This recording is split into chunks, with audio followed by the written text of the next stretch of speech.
Welcome to my blog guys.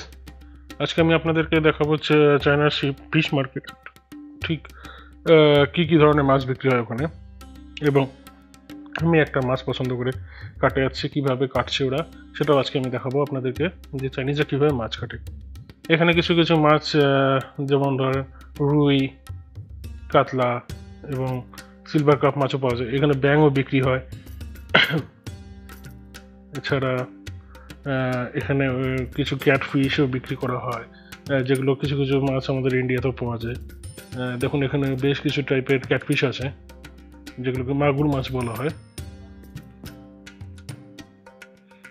এবং এখানে আরও দেখুন রুই মাছ, এবং এগুলো এখানে এই চেম্বার থেকে আমি রুই মাছ এবং সিলভার কাপের মধ্যে আমি শুধু সিলভার কাপ, একটু বড় সাইজের একটা সিলভার কাপ বেছে নিয়েছি।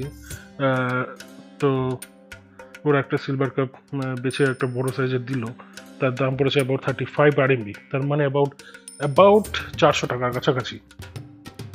400 টাকার কাছাকাছি,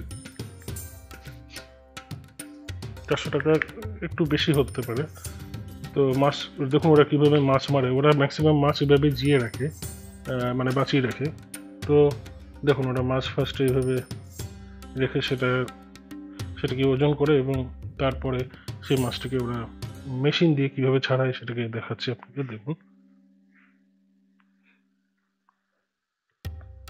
দেখুন মেশিন দিয়ে ওরা কীভাবে মাছের আঁশ ছাড়ায়, যেটা আমি আমাদের ইন্ডিয়াতে আমি দেখিনি কখনোই,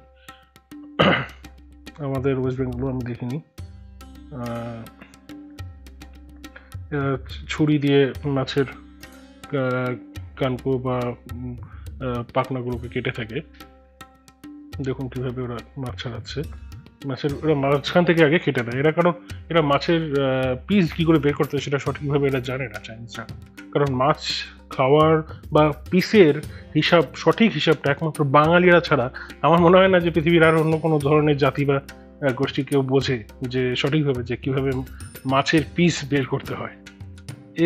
এই ব্যাপারে আমি আমি আমি এটা শিওর যে একমাত্র বাঙালিরাই একমাত্র বোঝে। দেখুন ওদেরকে বলেছে কীভাবে পিস করতে, কিন্তু ওরা ঠিক সঠিকভাবে পারেনি, তবু মোটামুটিভাবে একটা কেটেছে। যাই হোক, দেখবেন থাকবেন চায়নাতে কীভাবে মাছ দেখালাম, যে কীভাবে মাছ কাটে, মাছ কীভাবে বিক্রি করে।